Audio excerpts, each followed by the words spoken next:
So there's this real lack of consensus about what kids should know and be able to do when they graduate ready for college and careers. But I think everyone can agree that kids certainly need to have academic skills as well as the non-cognitive skills that are important for today's workplace. We already have measures in place for academic achievement and mechanisms like data-informed instruction to help drive those measures.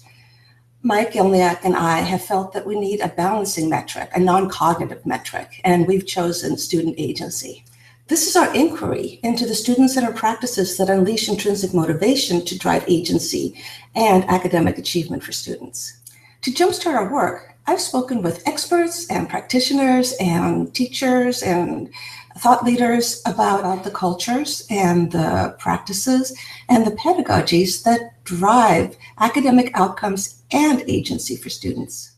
I love the term agency, although not everyone knows what we're talking about. When I wrote Getting Smart 5 years ago, I said that this digital revolution that we're part of was going to improve customization, motivation, and equalization. That it held the potential that every student could have a customized learning path, and that we'd be able to unlock the real key, student motivation, and that if we did it with equity in mind, that all boats could rise, that we could really not only help struggling students do much better, but that we could blow the top off with kids ready to learn.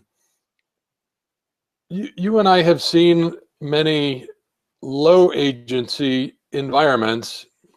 You could call them high compliance environments. It's really most of American schools. It's most Eastern schools as well. The high performing countries of Korea, Taiwan, slightly less so Singapore these days, but they're generally high compliance schools. And in a high compliance school, there's obvious benefits to a high compliance school. Kids don't screw around, they sit in rows, they behave, they do what you tell them to do. And we know a high compliance school can create relatively high levels of rote learning, where kids can memorize and regurgitate. They learn the rules and they're spoon-fed. But I don't think I've ever seen a high compliance environment that actually promoted deep learning. It kind of reminds me of Aikido, the dance. I mean, the martial arts Aikido, where you're with your partner and you're moving with him or her so that there's the synchronicity and harmony. I think about that when I think about a learning environment for a child, because I'm with that child, I'm with those children, I'm dancing with them, not just responding, but I'm moving with them so that I know we're going to take it to the next level, but we do that in partnership. So for me, intrinsic motivation is at the core of learning and should be. If you look at all the classic quotations on education, I think that's basically, the intent of so many very sort of thoughtful and wise people in describing what happens to individuals. They become more educated. I mean, I think the less that we see intrinsic motivation as a part of that process, the more that we're actually talking about education as social control. I think this is a really interesting topic, right? Because we use the language of self-direction, but we have this sort of dichotomy. It's the difference between the Socratic view of bringing out the best in each individual and the Platonic Republic view, right, of the state determining what students need to know in order for the students to serve the state. And I think there's a dilemma there. I mean, we have an inherent dilemma about whether or not we believe that we're a collective of individuals, and individual strength makes the society stronger, or if we're a collective and the individuals are secondary to that. And it's not a small dilemma, right? It really has a lot of impact in terms of how we think about moving forward. We talk about being competitive, that schooling helps our nation become competitive. And it's hard to imagine that that's the case if students aren't actually individually competent and capable and then working together to figure things out. I'm not sitting here saying that all this maker stuff is this brand new thing that you should try. It's like, no, it connects deeply to exactly the right things, the things we know about learning, that if you read John Dewey, John Holt, Maria Montessori, Piaget, Seymour Papert, all these people said exactly the same thing. They're all talking about kids doing real things that matter to them. I think I want to dispel the myth that this is about lazy teachers. This is about, teachers just sitting back and the kids do what they discover everything. And it's like, that's so crazy. People have these weird ideas. It's like, over here on one side, there's kids like wandering barefoot through the fields and their hair uncombed, and they stumble across the Pythagorean theorem, and oh my God, they're little geniuses, And then on the other hand, there's like kids sitting in rows with teachers lecturing at them. It's like, there's so much in between.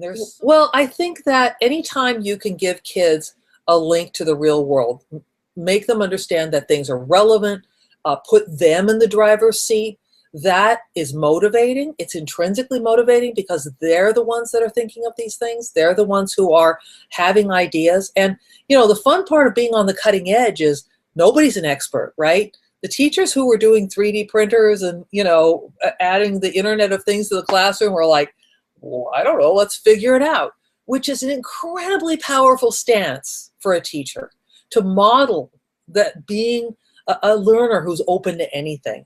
And hey, guess what? It's true. This stuff is all so new. Nobody's an expert. It's a fantastic opportunity. And I think a lot of teachers who are excited by the maker movement are feeling their own professional lives renewed. And they're seeing something that's just so fantastic and so fun. They feel energized, and that can't help but do good things for their classrooms. I think that in the face of the world changing, we need kids to be part of this revolution. For a long time, for a lot of times, schools look at kids as objects of change. What are we going to do to them? How are we going to teach them? How are we going to tell them what to do? How are we going to make their learning happen? And kids should be the agents of change. And what happens when a kid exceeds everyone's expectations, including their own, is just a miracle. And when I talk to kids and they say, I see the world differently, they sound like artists, they sound like engineers, because that's how people who know they can make a difference talk. And when Story provides opportunities for students to think more deeply about important content. That would be sort of the big picture ideas that are embedded within state standards. The process really fosters intellectual rigor and builds a depth of understanding of content that we don't see students getting through a traditional lecture or practice pedagogy. So if you want to get to potentially 2x student learning, we don't believe that it can happen without this kind of shift in the classroom. So we were really curious why we thought the students were doing so well, and we didn't do any kind of test prep. So the teachers were not doing any very specific preparations before the testing, the format or test questions and so on. So we're like, how are these students really achieving at such high levels? And when we talked to the students, what they said was really fascinating. They said, the test is so easy because they give you all the answers. They give you all the answers. So if you think about the way a standardized test is usually written, it's multiple choice. All the answers are there on the page. You just have to pick the best one, or you have to pick the correct one in most cases. So for our students, they had been used to really grappling deeply with the content. It seemed so simple for them to just simply pick out which was the best answer. Like I mentioned, blended learning is really an enabler of personalized learning.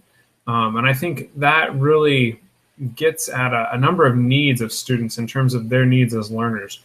First of all, blended learning allows you to shift away from the factory model classroom where, in the traditional learning setting, you have a fixed pace of instruction and a fixed sequence of instruction. So students are grouped by age, and then they move through the same sequence of units and courses. And it's kind of a sink or swim kind of environment where some students rise to the top and they're your A students and other students struggle. And just the reality of that model is that it can't adapt to students' individual learning needs. So blended learning is still an evolving area. So there isn't a blueprint that says, here is how you do blended learning from start to finish. Just take this and hand it to your teachers and let them run with it, and it's all going to work great. I think it starts with student engagement. If we don't have students who show up with curiosity and who want to be there in the learning experience, it's an uphill battle all the way. And beyond being an uphill battle, we know from research that we have a real engagement problem in schools today. The longer, according to the Gallup Hope surveys, the longer students spend in school, the less engaged they feel. It's just a downward graph, and it's kind of dispiriting if you're thinking about what sorts of adults are we trying to prepare for the world ahead. You know, don't we want curious people who feel like they can take hold of problems, figure out solutions, and manage their own learning? And I think that's what we need. Project-based learning takes hold when teachers have time to collaborate with each other, time to dig in and experience a different kind of, you know, curriculum design, different strategies for teaching and learning than they even got to experience as learners themselves. They need a little time for that to settle in, for them to get comfortable with that, to kind of get their sea legs with that. But when that's in place, when teachers have that time for collaborative professional development, for inquiry of their own about, you know, what makes for good PBL, they get to kind of start to feel it almost at a gut level of, you know, now I know what it's like to be a learner in this context. That's when we see project-based learning taking hold. And we also see in those contexts teacher satisfaction increasing. So not only do we get, you know, great outcomes for kids, we know that kids are mastering the core content through PBL, they're doing as well or better on the standardized tests, engagement increases, all those good things are happening, and teachers are liking their work better. And I often hear about examples of projects that extend after the grading period ends. So in other words, kids don't want to quit. They want to keep going. And I think that's the greatest indicator that, you know, we've hit the sweet spot of really finding something that is compelling and motivating to students. So again, I really like game-based learning because it promotes that exploration and experimentation with the text. Also, it's interested learning because it makes learning fun. So the word fun in the game design world refers to the experience of being able to wrestle with and solve complicated puzzles. Okay, so fun is not just, yay, I discovered something fun, and it's not quite that subjective. It's actually solving difficult puzzles. So games are fun by nature because they offer complexities. One thing I've noticed, students feel confident in Minecraft because they play it for fun, and they've developed a skill set in Minecraft that they may not have in something else in school. So if there's a project that they are working on to where they may not know exactly what they're building, or they may not completely understand the math concept, by letting them do it in Minecraft, it gives them a sense of confidence going in on one portion of the assignment. So as far as why they're important to the classroom is really one of the things that alternate reality games really do well is they create an epistemic frame from David Schaefer's literature, where basically you're looking for different pieces within the game or different aspects of a game that really relate to whatever skill set you're trying to have the students learn or master. Is it because it's authentic? It's not about taking a multiple choice test. It's not about taking a short answer. It is about the student themselves solving the problem. So you've got a cell phone or a tablet sitting on a desk in a classroom or sitting on a desk at home. That is not mobile learning, even though it's a mobile device. To me, mobile learning means any place, anytime, moving around is part of the learning experience itself. And by those standards, there isn't much mobile learning going on, unfortunately. I was one of 15 people who were the technical working group for the 2010 National Education Technology Plan, which attempted to sketch the difference between a 21st century learning environment and a 20th century industrial era learning environment. And one of the big differences was the idea of learning any place, anytime. That in 20th century learning, whether it's pre-college or post-secondary, there's a learning place and there's a learning time, and that's where learning is focused. And in the 21st century, just as in other parts of our lives, we don't segment ourselves into just one time slot or one particular place in order to do things. So I think that the big challenge in terms of 21st century learning is helping us get out of that school box that we put ourselves in, even though we have devices that could let us walk outside of it. That, but I think it's really important that teachers and students feel that they are the ones that are really looking for the signs that students are making progress in the kinds of learning skills, strategies, and ideas that are trying to be accomplished within the class. I think too much of the assessment that we've been seeing recently in schools is really of interest only to outside agencies, people that are evaluating schools, and teachers, schools, children, families have become so fixated on these evaluative kind of data that